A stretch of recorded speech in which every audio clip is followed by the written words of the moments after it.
Thank you, Dr. Gielen, for those very kind remarks. I'm blushing. You may not be able to see it in the back, but I'm very flattered and as well as honored and delighted to be here. I've known Dr. Gielen for many years, and I have to say that I know of no other psychologist who's more widely read and knowledgeable than him, so it's a special treat for me to be here at his invitation.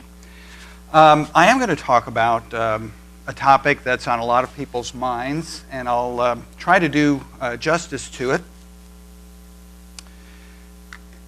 I sort of like this quote by Herodotus. I was a minor in classics, so I forget my Latin, but I know where to find the English.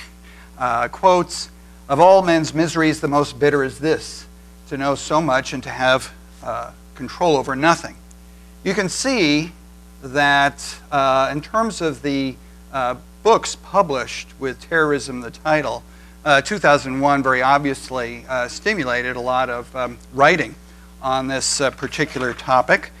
And notwithstanding the tremendous increase in literature, and it's gone off a little, it's gone down a little bit more recently, we still remain rather ignorant about this topic. And there's several reasons among many.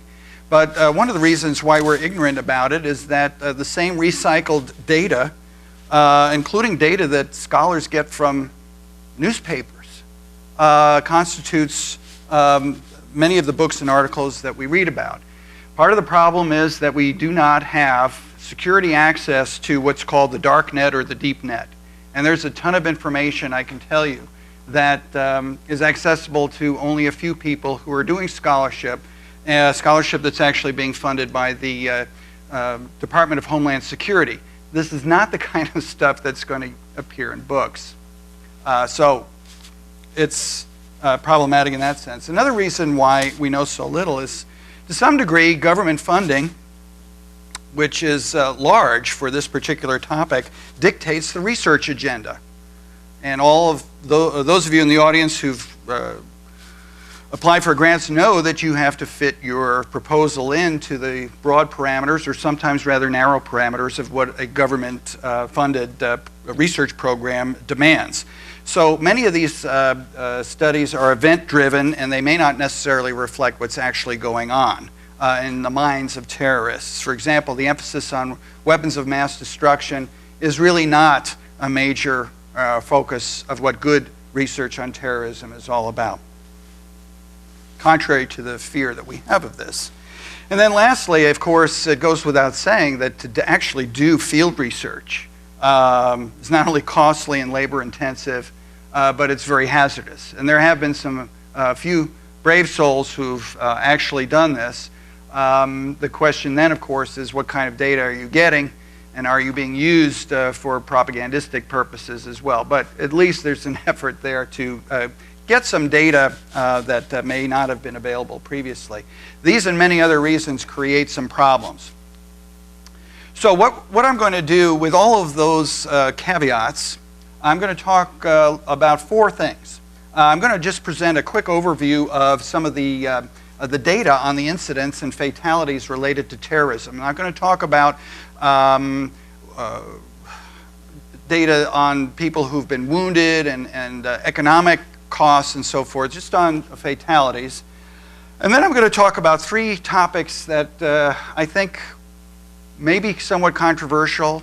I'm staying out of politics, but I'm just going to point out some data that suggests that maybe some of the things that we believe to be true about the root causes of terrorism, the motivation of terrorists, and the effectiveness of terrorists need to be reconsidered in light of the actual data. So let's first take a look at,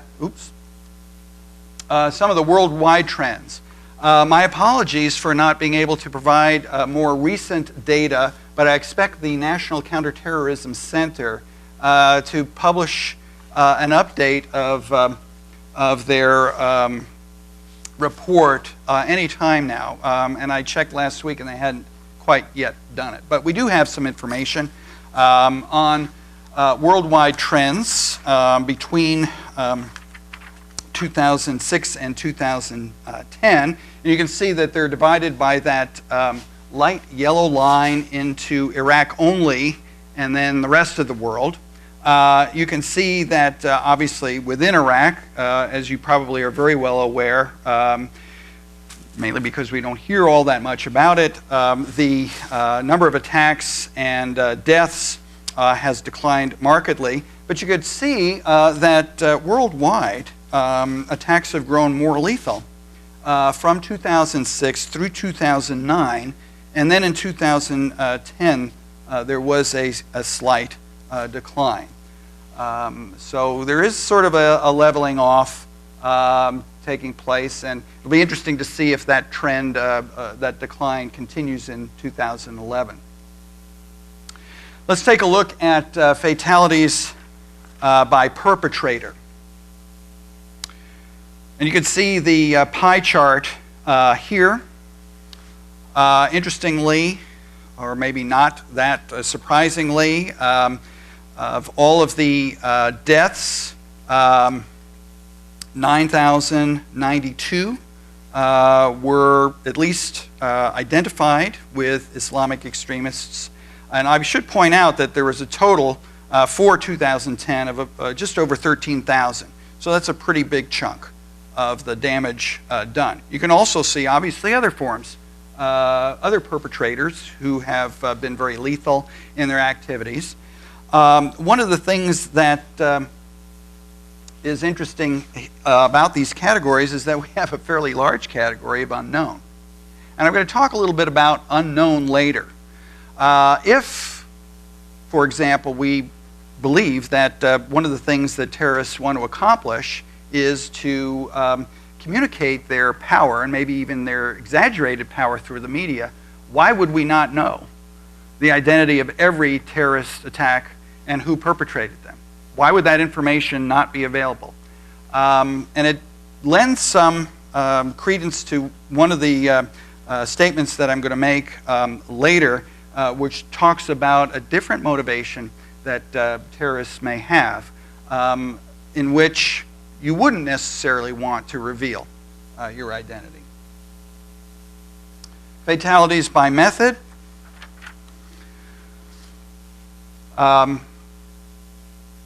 No surprises, I would imagine here, although we sort of have a rather small part of the pie that's attributed to suicide bombings. Given the media, we would expect perhaps that would be greater than what you actually see on this particular chart. Bombings and armed attacks, of course, make up approximately 70% perhaps of the total, with other forms of fatalities occurring in the course of other types of actions like kidnappings and so forth. Fatalities by victim. Who are the targets? And again, remember, this is 2010 data only.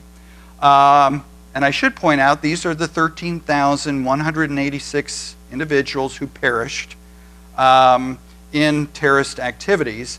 The total number of victims, and that includes people who have been traumatized, wounded, and so forth, comes to about 50,000. So we're just talking about the fatalities. All the victims, this chart would really represent just about 25% of all the victims. That includes wounded as well. Again, you can see civilians, slightly over half, police and military and security forces. Surprisingly, not that many government officials. At least that would surprise me if you wanted to have an impact on government and influence policy. And this raises a question that we'll get to later. If you really are going to use terrorism to change policy, why would you target civilians? Well, one reason why you would target civilians is to create fear. And that fear is going to then translate into a common voice that influences elections and policy. So it's through intimidation, but ultimately through officials that this takes place. So there's a reason why civilians are being targeted, again, in the minds of terrorists. We'll see how that doesn't work, in fact, contrary to the stated aims. Here's some regional data very quickly to share with you. Again, 2010, you can see the bars broken down by color in terms of deaths versus number of attacks. South Asia, the most active, and by that area we're looking at Afghanistan, Pakistan, India as well. You can also see that South Asia has become more deadly than the Middle East. But what's interesting is Africa. And while the absolute numbers are relatively low, the lethality is the highest in that particular region, 2.43 deaths per attack, which is significantly higher than the closest, the next closest region. Africa may well be the next area where this phenomenon is occurring. Fatalities by country. I'll leave it to you, and I apologize for the misspelling of Colombia, but that came from a scanned section of our government's report, so it's not my fault. But any surprises there? I think some of the countries in which, we just spoke about Iraq, but Afghanistan, Pakistan, some of the North African countries, India, those all kind of make sense. But again, you can see some countries that might not at first have been considered in your own thoughts about where terrorism is taking place. Thailand, for example. And then lastly, the United States. Again, this is 2010 data. And you can see in the chart 15 private citizens were killed worldwide. And you can see where these individuals perished, mostly in Afghanistan, but elsewhere as well. 9 private citizens were wounded worldwide. You don't see that. Citizens of the United States were wounded worldwide, and no citizens were kidnapped. So we really have a very, very small total here. In terms of attacks on U.S. soil in 2010, there were 6 acknowledged terrorist attacks. Now again, how you define this is a critical issue. We can discuss problems in definition, but there were 6 attacks as defined by the United States government on U.S. soil, 0 casualties. So the question, or one question should be, are we overly concerned about this? And if so, why?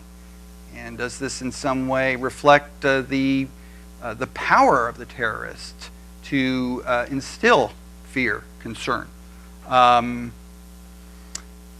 Are we wasting the billions of dollars that are being channeled into national security, both here and abroad? I mean, these are questions that surely some of these data should stimulate in your own mind. I don't have answers to that. I'm just asking the questions. Okay. So with that said, let's talk a little bit about the root causes of terrorism. By root causes, we're really trying to look at the foundational conditions that give rise to terrorism. Not necessarily the conditions that prompt terrorist acts, but what sets the stage? What fuels this particular phenomenon? And these are we'll talk about these root causes shortly, but they are a source for the ideology of terrorist organizations. They are a source for recruitment and provide that operational base. Now, the triggering events puts all of this stuff into motion. There is a specific agenda. Leadership emerges much more clearly defined, even if it's somewhat diffuse over the internet, and opportunities to act. What is a triggering event? A triggering event can be something like the arrest of an opposition leader, a stolen election, some kind of legislative agenda that passes through a national assembly of a country somewhere that's discriminatory and deprives an indigenous group, for example, of their rights. Now, it makes sense just to think about the fact that the environment, the social environment, the political, economic, and social environment, combined with real tangible grievances and triggering events, should nurture terrorist organizations. It just makes intuitive sense, right? And the corollary of this is that if we believe that these conditions give rise to terrorism, then an approach to solving this problem is to address those root causes, to eradicate discrimination, to provide greater opportunity for living a quality life. So let's take a look at some of these root causes. And again, what I'm talking about are variables that sort of set the stage for this anger. As Ali Moghadam talks about this in terms of the staircase model of terrorism, this is the ground floor. This is what gets a wide swath of a population teed off. Now, not everybody, obviously, who's teed off is going to become a terrorist. But that anger begins in the basement or on the ground floor. And what makes people angry? Injustice. What are some sources of injustice? Poverty. Well, let's talk about permissive versus underlying. First of all, permissive structural factors. These are sometimes referred to by theorists of terrorism as enabling conditions, and they interact with one another. So we do see poverty, the lack of resources, for example, along with lack of opportunity and lack of prospects. Demographic conditions, particularly young men who are affected by poverty, unemployment, right? Urbanization as well, which is connected with unemployment. So we can look at some of these distinct structural factors, but they do overlap quite a bit and they do interact with each other. The second set of root causes can be called direct underlying grievances. Direct underlying grievances. So these are more tangible social and political types of factors. Exclusion, social inequality.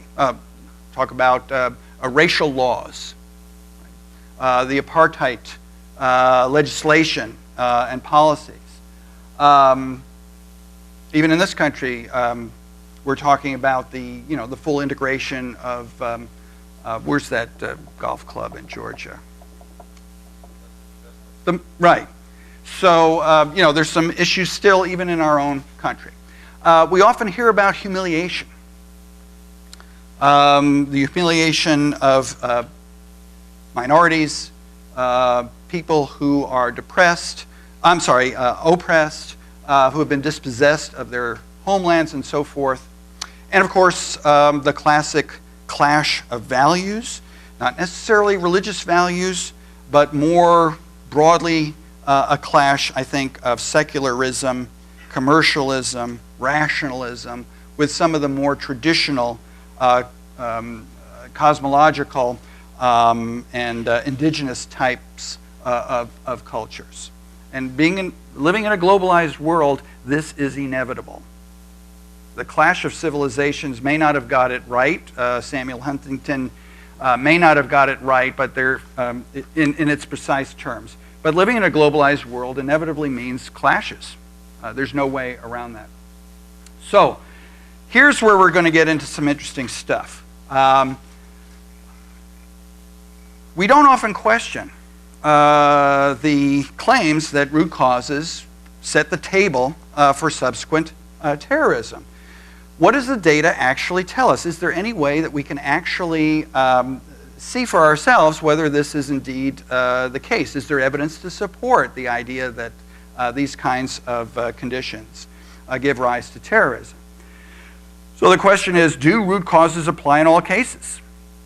as has been suggested by a variety of theories. Deprivation theory, in which a people suffer from absolute deprivation of resources and opportunities. Relative deprivation, in which there's a social comparison process. And the disadvantaged group, even though they may be doing okay, feels that they're not doing as well as they can be because another group is doing better than them. And then lots of different theories on the impact of oppression. So we do know, if we think about it a little bit, that terrorism does also occur in prosperous countries. And terrorist leaders themselves are not particularly deprived or uneducated. In fact, many of them have been educated in elite institutions around the world and are professionals in nature. So root causes may not be necessary or sufficient. And that's what I'm suggesting. Maybe there's something more here. I'm not discounting root causes. I'm just saying that it's not enough to explain terrorism or the fueling of that kind of sentiment. So let's look at some actual data. I have two charts here that I'll try to explain, and I'm not sure they're entirely clear. Let's do the first one, the one on the top, the relationship of terrorist incidents to national development. Now we're going to measure, or not me, but national development can be measured in terms of the Human Development Index. The Human Development Index is basically kind of a quality of life index. It's a combination of standard of living, longevity, and literacy. And on the scale, on the y-axis, you can see the higher numbers, the higher the HDI, the higher the Human Development Index. The better a country is doing, the better its people are doing. They're living longer, they have more disposable income, and they are better educated. And on the x-axis, you see the number of terrorist attacks. Now, you'll see that that regression line is pretty flat. There is no relationship, really, between Human Development Index and the number of terrorist attacks.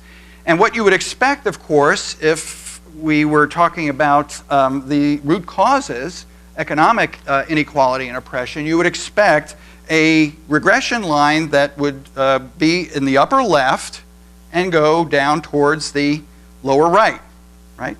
The higher HDI, the better the quality of life, the fewer terrorist attacks. As quality of life and national development goes down, you expect more terrorist attacks. So it should be an inverse type relationship, but it isn't. Let's look at income inequality, even better.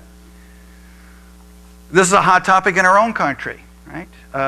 Fairness, right? Wealth redistribution. Okay, so let's take a look at income inequality, and we'll actually draw upon an index called the Gini coefficient. And the Gini coefficient actually does provide a measure of the degree to which there is equal dispersion of income among a population, a fair dispersion of income in a population. 0 is perfectly equal, so everybody is pretty much the same, and the high is perfectly unequal. You'd have to get to 100, and there's actually nothing quite that high. So the higher the Gini index, the more unequal, the more gaps in income exist between segments of society. Notice the regression line. The regression line is flat, which means there's no relationship between income inequality and terrorism. There should be, theoretically, right? If everything is perfectly equal, right, there should be few terrorist attacks. If income is entirely unequal in distribution, there should be a lot of terrorist attacks. So there should be a nice line, if this theory were correct, going from the lower left to the upper right. It doesn't. Let's look at politics and terrorism. And here too, we're going to look at the predicted regression lines and the actual regression lines. And in this particular slide, you can see two graphs. Again, the very top one is terrorism and political freedom. Political freedom is defined by the Freedom House. It gives a rating of 1 to 7 to nations based upon a kind of an accumulated set of data, free and fair elections, the right to assemble, and all that data is kind of combined to produce this 1 to 7 index. 1 is the best record of political rights, 8 the worst. By, again, political rights is free and fair elections, the right to assembly, representation in government. Okay, so we would expect, right, if a country had a very good record of political rights, there'd be very little terrorism. If they had a bad record of political freedom, there'd be a lot of terrorism. No such graph exists here. Right? We would expect a line going from the lower left to the upper right. Here you have a flat regression line. There is no relationship between freedom and terrorism. Likewise, civil liberties. Take a look at that regression line. Very little evidence that there's a relationship between civil liberties and terrorism. What is civil liberties? Again, it's a composite index of such factors as the rule of law, the right to a free and fair trial by your peers, and so forth. The things that we perhaps take for granted in our country, to some degree at least. So, again, we would expect a regression line that's much more magnified than the one that you see here. Low numbers indicate a very good record of civil liberties. High numbers, horrific, bad record. You would expect higher or the lack of civil liberties to be associated with terrorism. Right? So we'd expect the high point to be at the upper right-hand corner. It isn't. So, economics and politics, do they have really nothing to do with terrorism? Well, they do, but not when averaged. Not when averaged across all countries around the world. If we're looking for some kind of causal relationship in which these economic and political indicators predict terrorists, and we average all the data that I've just presented to you across various countries around the world, you get nothing. However, in certain kinds of settings, these conditions do give rise to terrorism. So we'll, I think, for all intents and purposes, prefer to look at a more conditional model for understanding how economics and politics predict terrorism than making hard and fast generalizations worldwide. And here are some examples, I think, of cases in which economics and politics do indeed have some influence on the terrorist activities that you see checkmarked.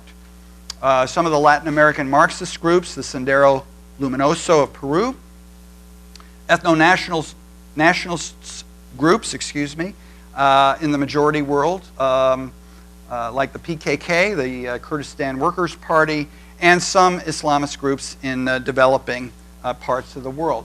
What is this suggesting then? It's suggesting that there is a relationship, as I said, between politics and economics and terrorism, but there are some other factors that have to moderate, to be introduced as moderators, so that we can see more precisely where politics and economics actually do fuel terrorist activities around the world. It's simply not as simplistic as we originally thought. Now, this also has some implications for counterterrorism. We don't have enough time really to get into that. If we do a little bit later on, we certainly can talk a little bit about how this data informs counterterrorism policy. Let's shift to the motivation of terrorists. And so this is sort of the second of the three topics that I'm going to talk about and try to sort of, again, my purpose tonight is just to raise awareness that there's another way of looking at things suggested by the data. And that we really need to look at data rather than just consume opinion that's been rehashed over and over and over again. We know what those views are. We're often not exposed to data that suggests that maybe there's a different way of looking at things, and certainly a more complex vision. This is the classic model of terrorist motivation. It's a rational model or a strategic model, and it suggests that terrorists are motivated by stable political preferences. They have a platform, they have an ideology, and they have a clear-cut set of, if I may, they have a mission statement, okay? A mission statement with goals and objectives. It's all very clearly laid out in a white paper, and everybody gets one of these when they join up, and that's what they do, okay? It doesn't work that way, as we'll see. Another part of this rational model talks a little bit more about the decision-making process that terrorist organizations undertake, and it suggests that terrorist organizations actually undergo, or the leadership I should say, engage in a cost-benefit analysis.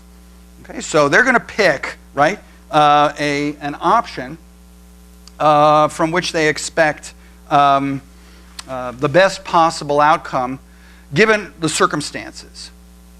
So if, for example, non-political ways of redressing grievances, if only non-political ways are open, then violence is the only option left. If there's no negotiation, if there's summary arrests and executions of dissidents, if the government is not willing to engage in any kind of conversation, what option do we have, right? We don't have a choice. We have to do it. So it may not be the ideal choice, but it's based on a cost-benefit analysis. We have no other options. We have very few options. And then, of course, in considering the viability of a particular choice, terrorists will look towards the success of other people. So if I say, well, there's no opportunity for my people to redress the injustices being done, and it's criminal every day, and the only thing that I can do is to resort to terrorism. That's my only option, but I also want to make sure that that option works, that there's some evidence that it's effective, which is what we mean by optimal expected utility. So terrorists look elsewhere. Has it worked? Who's done what? What's the outcome been? And so forth. Very rational, right? Data collecting, thinking about it, processing it, coming up with a conclusion that fits with their platform. Well, as you might expect from what I'm doing tonight, that strategic model does not hold particularly well. And we can see some sources of evidence that suggest that the strategic model, if not disconfirmed, this certainly is very, very vulnerable to disconfirmation. Terrorism is not effective. And I'll talk about that last. Terrorism is not effective in terms of achieving significant policy changes. It does not work. And in fact, the more terrorists do what they do, the harder, more conservative, more intransigent, more belligerent a populace becomes. It does not work, particularly in circumstances where the threat is existential, as in the case of Israel. Terrorism is seldom adopted as a last choice, right? Didn't we say just a moment ago in talking about the cost-benefit analysis that rationally this should be the last choice? Seldom do terrorists seize nonviolent political opportunities. Terrorist groups are uncompromising. That in and of itself sort of contradicts the ability and willingness to evaluate options, particularly conditionally. Many terrorist organizations reject compromise proposals. They don't want concessions.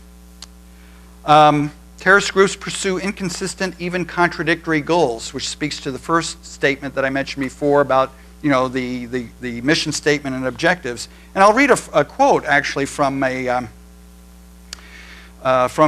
person named Abu Walid al-Masri, who is a former al-Qaeda strategist, currently an advisor to the Taliban. He described Al-Qaeda in 2000, this was just immediately prior, as random chaos. And 9/11, and I'm quoting now, a tragic example of an Islamic movement managed in an alarmingly meaningless way. There is no coherence. There is no mission statement that's followed. There may be one on paper, but there may not be one that, the actions, I should say, do not jive with the mission statement. And we'll talk about that a little bit later. Terrorist groups often do not take credit for their attacks. Remember, I put a pie chart up there, and there was a big chunk of perpetrators who never identified themselves. Why would they not do that? Anonymity, it seems to me, would preclude concessions. We don't know who did it, so why, the government's saying, we don't know who did this, who do we make concessions to? Or why should we bother making concessions? No one's taking claim. Terrorist groups undercut shared political aims through interorganizational violence. What we don't hear a great deal about is the degree to which terrorist organizations actually attack each other more than a common enemy. Rivals. Why? Why would they do something like that? Why not form alliances? And through alliances, perhaps, through this strategy of intimidation, have a greater effect. That, again, speaks to something that isn't obvious, meaning it's not rational in the sense of being related to the achievement of specific goals. And, of course, terrorism is seldom renounced after repeated failures. Well, let's talk about maybe an alternative motivation. And we're going to look here towards sort of organizational systems. Now, my view is terrorists are not irrational, and we certainly know that terrorists are not psychologically disturbed, actually. There's no evidence that suggests that terrorists suffer from psychopathology any more than non-terrorists do. So what is motivating them? If not the mission statement, the goals, the objectives. And I think one way that we can go about thinking about this is to actually look at natural systems, organizational systems associated with the work of Chester Barnard. And what Barnard actually suggests is that, and I think we know this from our own experience of organizations, that sometimes there's a disconnect between policies, things that are explicit, and the goals that actually govern an organization in terms of day-to-day behavior. So what's on paper and what actually happens may be two very, very different things. And sometimes failing to achieve organizational goals may be okay because the implicit goals are actually more important. The implicit goals are more important. So what are the implicit goals? Well, the explicit ones, the formal goals are to get rid of the infidel, to establish a worldwide caliphate, so on and so forth. You've heard all of these things. It's the two of the three things that that Al-Qaeda has in its mission statement. But apparently, according to the master strategist of Al-Qaeda, they operate in a totally chaotic way. So if it's not to do all those things, then what are they doing? And here we get into some of the personal things that attract people to organizations. And what I'm going to suggest to you is that terrorists are much like gangs. And we know a lot about gangs, not just in the United States, but also in Europe. And what attracts people to gangs? So the opportunity for identity, meaning, and social solidarity in particular. And so my suggestion here is that perhaps the drawing card is group membership. Group membership. Now, someone told me that I should have named this talk, Why Terrorists Should Join a Book Club, rather than sort of a more pedantic type. I don't think a book club would be quite exciting enough to fulfill the group needs of terrorists, but it sticks in your mind. So let's talk a little bit about terrorists and why perhaps they might be considered solidarity seekers. Many of the recruits and the targets of recruitment are very alienated individuals. They're disconnected, marginalized. The incentive to join is often a friend. Hey, come on and join Al-Qaeda. It's cool. I don't mean to be facetious, but it happens almost that way, or a relative.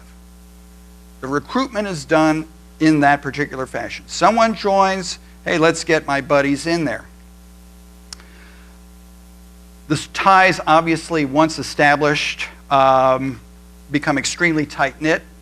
That's part of the process of socialization into the organization. You can call it brainwashing, if you will. But there are a lot of socialization practices that occur in a variety of groups that also cement relationships and ties in non-terrorist groups as well. Very interestingly, the social bonds that are created among members of terrorist organizations precede, and this is really important, precede ideological understanding of what the terrorist group is about. Terrorists from at least 20 terrorist organizations over a course of 30 years who've been interrogated. Don't ask me how they were interrogated. Some could have just sort of offered this information freely, others perhaps under coercion. But the Al-Qaeda terrorists who have been captured, about 40% of them do not know what the mission of Al-Qaeda is. These kids have been asked, well, what is Al-Qaeda trying to do? I don't really know. Or they'll answer incorrectly. But they're members. They're members anyway. And of course, terrorists do cluster in hubs. There is sort of a kind of the training facility. I affectionately call it the Outward Bound experience for terrorist men. And I guess increasingly terrorist women as well. So this is just a different idea. An idea obviously that has to be more thoroughly researched rather than speculated about. So some of the things that we know about terrorists that don't fulfill their written objectives, their policy statements, and some of the experiences that terrorists go through, it makes a little bit more sense when you look at it in terms of solidarity seeking. Terrorists rely on strategies that harden governments, make them more likely to retaliate. Why do they do that? If you're under threat of attack, cohesion strengthens. The group becomes even stronger by tweaking the nose of a potential adversary. Terrorists resist opportunities to compromise. Well, if they compromise, they become weaker. The organization would become weaker. The social fabric would become weakened as well. Rejecting negotiated settlements.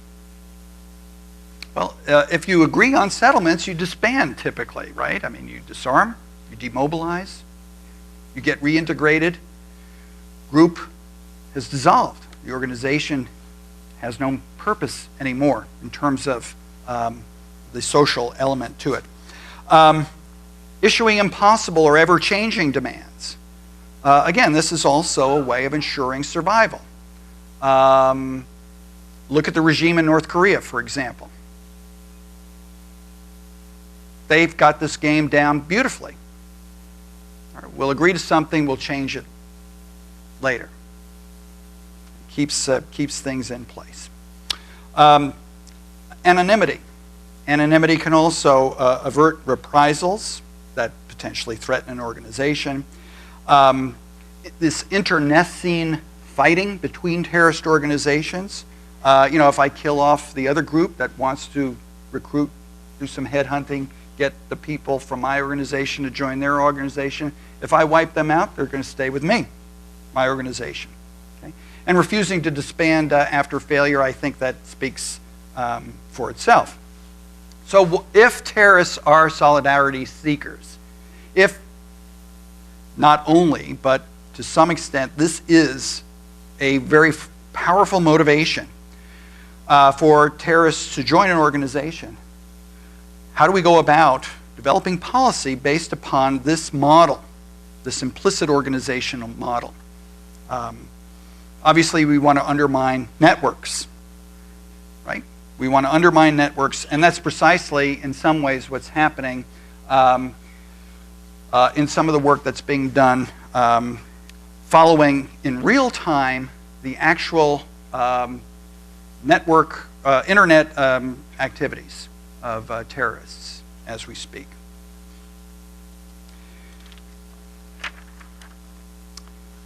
Can't really talk about it. I actually had the opportunity to review some grants that the Department of Homeland Security awards, and I can say at the very least that these social networks are now online, and that's what's being monitored. Okay, last topic, the effectiveness of terrorism.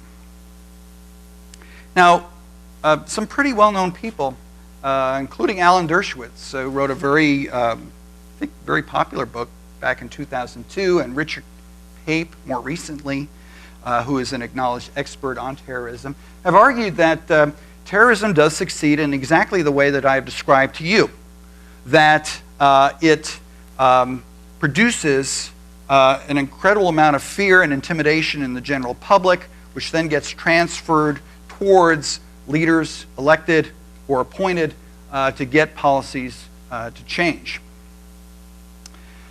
And the arguments that are made by both Dershowitz, Pape, and others center on this strategic rational model, which we've already shown doesn't necessarily work, or at least it's not followed.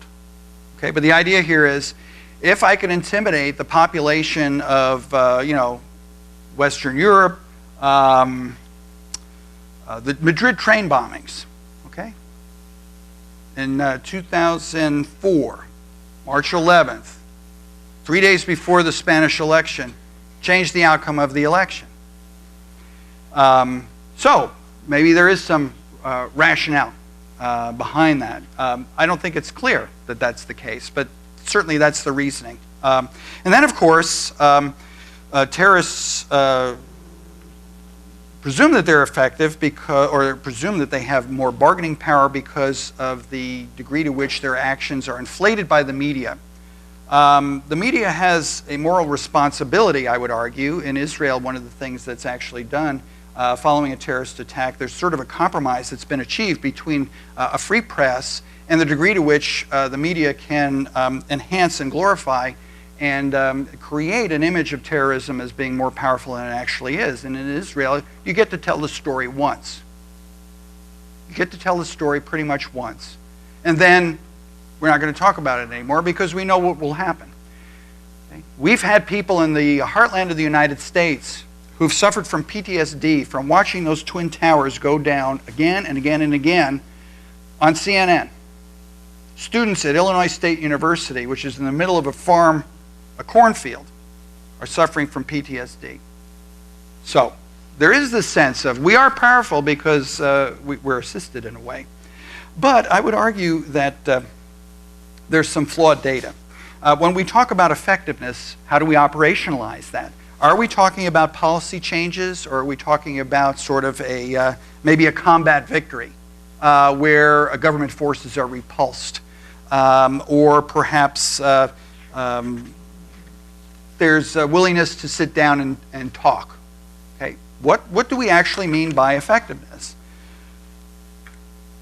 So let's talk a little bit about that.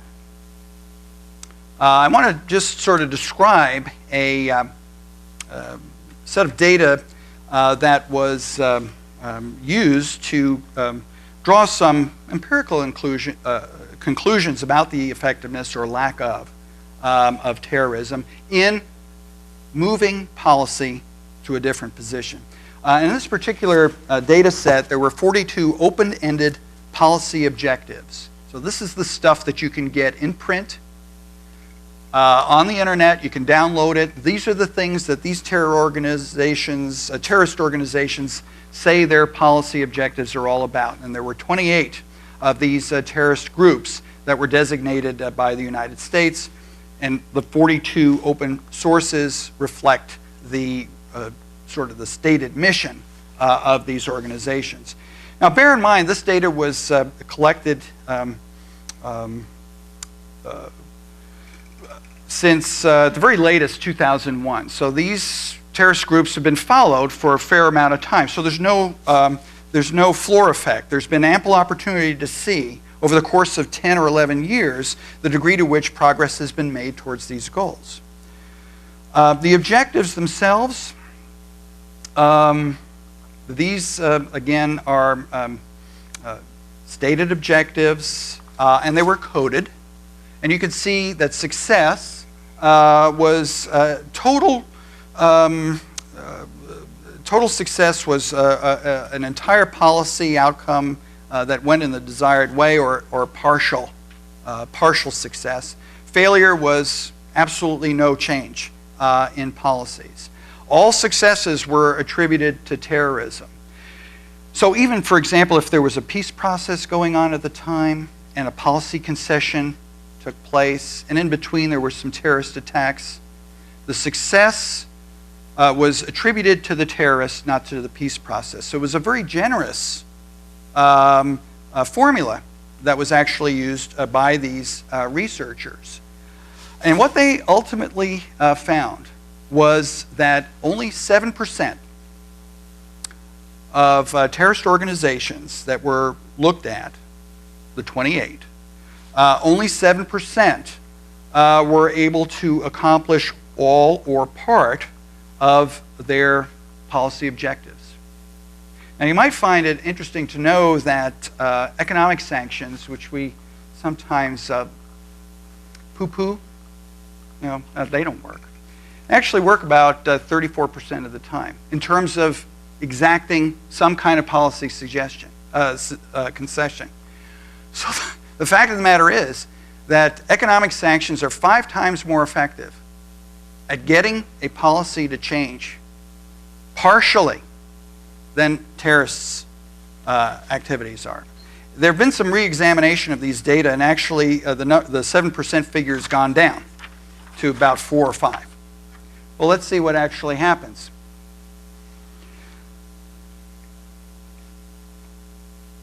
Let's look at the actual objectives, and you can see from this slide that effectiveness is not associated with maximal ideological objectives or civilian targets.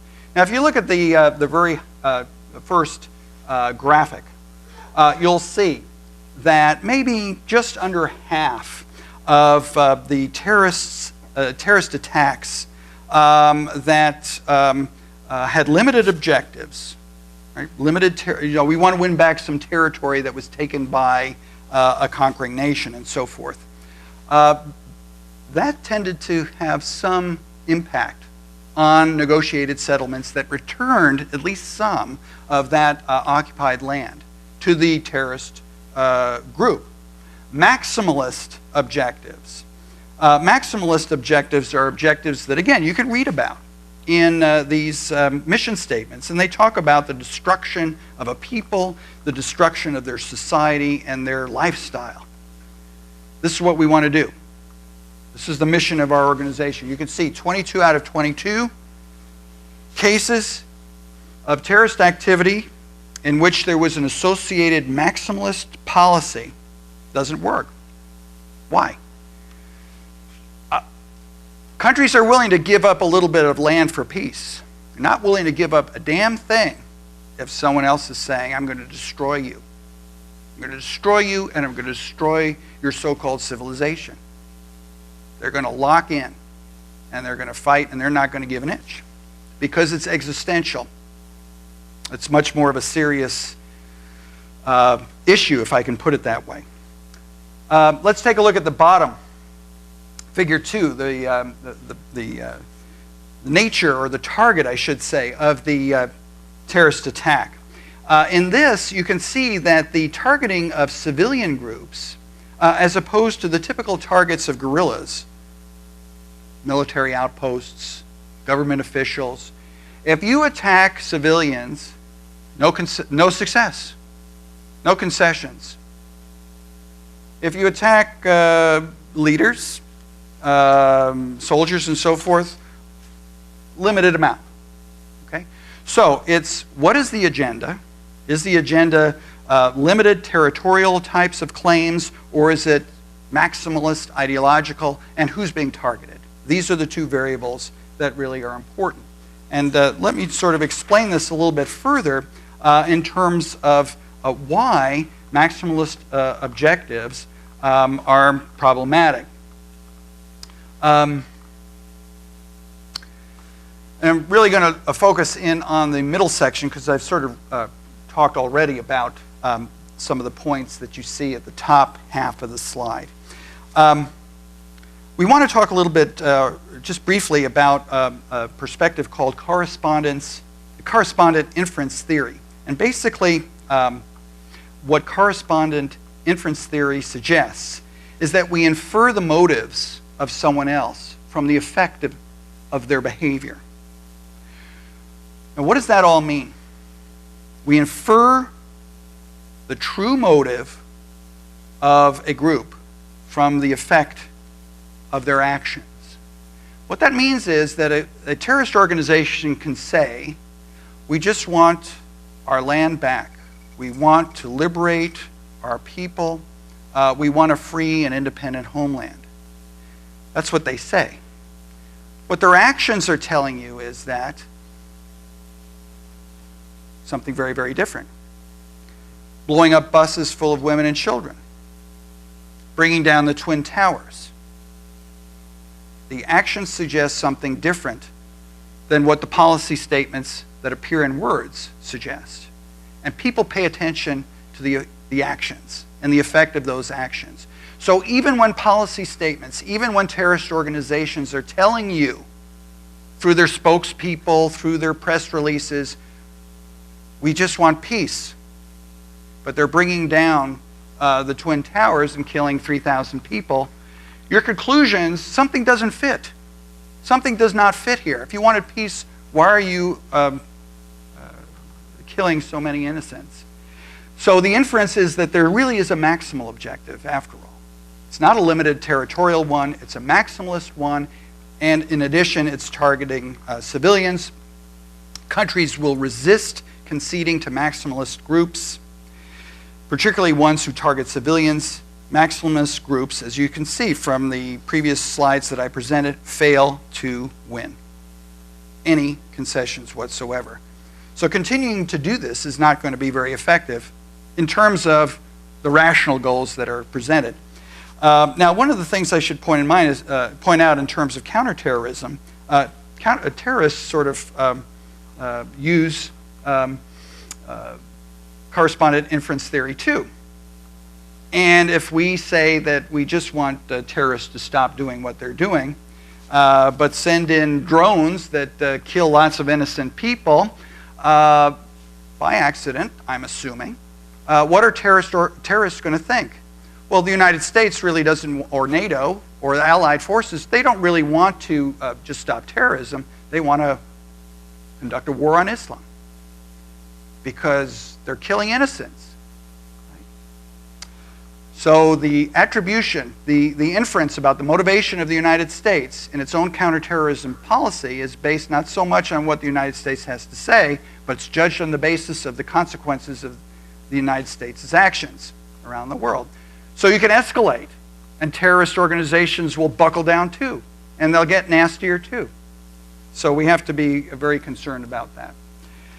And I think I've probably run over a little bit, and I apologize for that, but I hope that as a result of our time together this evening that you may have a slightly different perspective on root causes and the emphasis on the conditions in which certain root causes actually seem to give rise to terrorism, on motivation, not necessarily rational, but more social, and effectiveness is being limited and limited by the targets and the policies issued by terrorist organizations. Thank you very much.